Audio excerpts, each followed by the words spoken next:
Hello, ഓർക്കുന്നുണ്ടോ?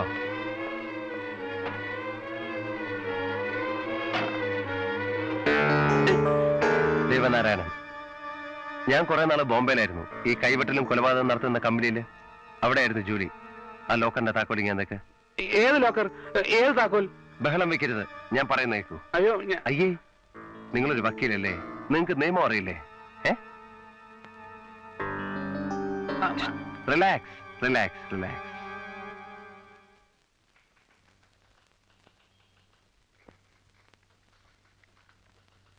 Mister Arumukhan, ഒരു കാര്യം പറയാനുണ്ടായിരുന്നു, പ്ലീസ്. ഒരു മിനിറ്റ്.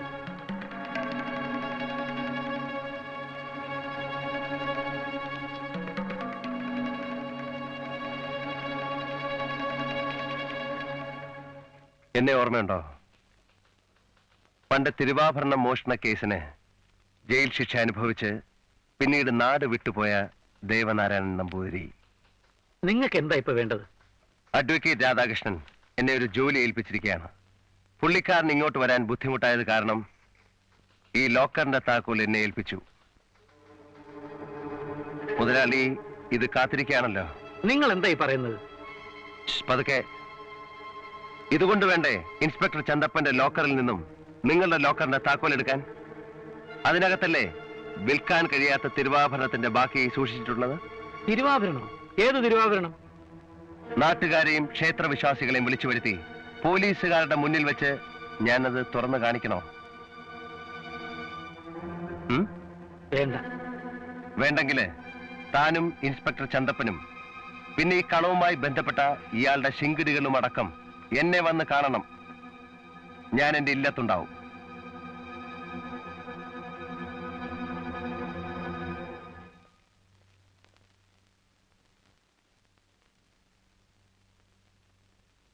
എന്താ എല്ലാരും ഇവിടെ? ഞാൻ വിളിച്ചിട്ട് വന്നതാണ്. കണ്ടിട്ടേറെ നാളായെങ്കിലും ഇവരെ ആരെയും അച്ഛൻ ഒരിക്കലും മറക്കാനിടയില്ല. തിരുമേനി. ദേവനാരായണൻ, ദേവൻ എന്ന് വിളിക്കാം. അന്നത്തെ ദേഷ്യത്തിൽ ഞാൻ ചില അബദ്ധങ്ങളൊക്കെ ചെയ്തു, അതൊക്കെ മറക്കണം. പരിഹാരമായിട്ട് മുതലാളി എന്ത് വേണമെങ്കിലും ചെയ്യും. എത്ര രൂപ വേണമെങ്കിലും. എത്ര?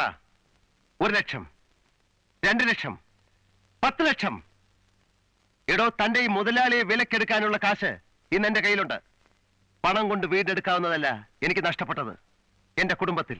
എങ്കിൽ ഇവിടുന്ന് പറയൂ, ഞങ്ങൾ എന്താ ചെയ്യേണ്ടത്? എന്നെ ഓർക്കണ്ട, എന്റെ മകളെ ഓർത്തെങ്കിലും. ഇവൻ നിരപരാധിയാണ്.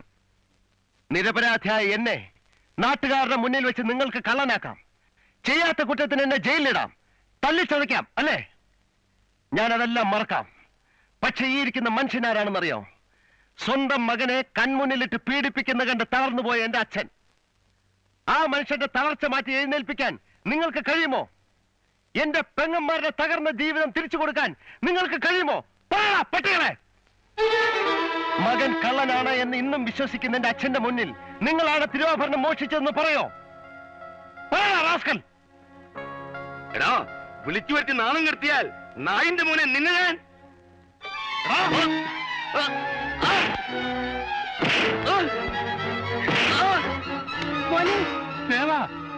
ആരും ഒരു അക്ഷരം മിണ്ടരുത്. എടോ, തനിക്ക് എന്നോടുള്ള വിദ്വേഷം എന്താണെന്ന് എനിക്കറിയാം. കീഴ്ജാതിക്കാരന്റെ അപകർഷത.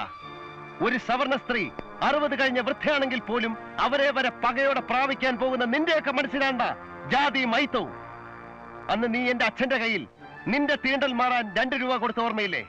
ഇന്ന് എണ്ണയ്ക്കൊക്കെ വില കൂടുതലാണ്. കൊണ്ടുപോയി കുളിക്കേ. നമ്പൂതിരി തൊട്ടാൽ കുളിച്ച് ശുദ്ധം മാറേണ്ടവൻ ഇന്ന് നീയാണ്. കാരണം നിന്റെ മനസ്സിലാണ് അയിത്തം. എന്നെ ഒന്നും ചെയ്യരുതേ. നീ വെറും ഡൂക്കിലി. നിനക്കൊള്ളാൻ ഞാൻ പണ്ടേ തന്നു കഴിഞ്ഞു. തിരുമേനി, ഇനി എന്നെ തല്ലല്ലേ. ഇത് തനിക്ക് പണ്ടേ കിട്ടേണ്ടതായിരുന്നു. എന്റെ അച്ഛൻ അന്നിത് തന്നിരുന്നെങ്കിൽ താൻ എന്റെ കുടുംബം കട്ടുമുടിക്കില്ലായിരുന്നു. തിരുമേനി ക്ഷമിക്കണം, അവിടുത്തെ മകൻ കള്ളനല്ല, തെറ്റ് ഞങ്ങളുടേതാ.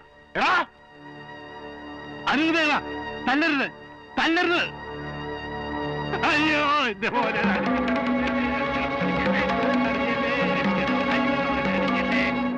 തല്ലരുതെന്താ പറഞ്ഞത്?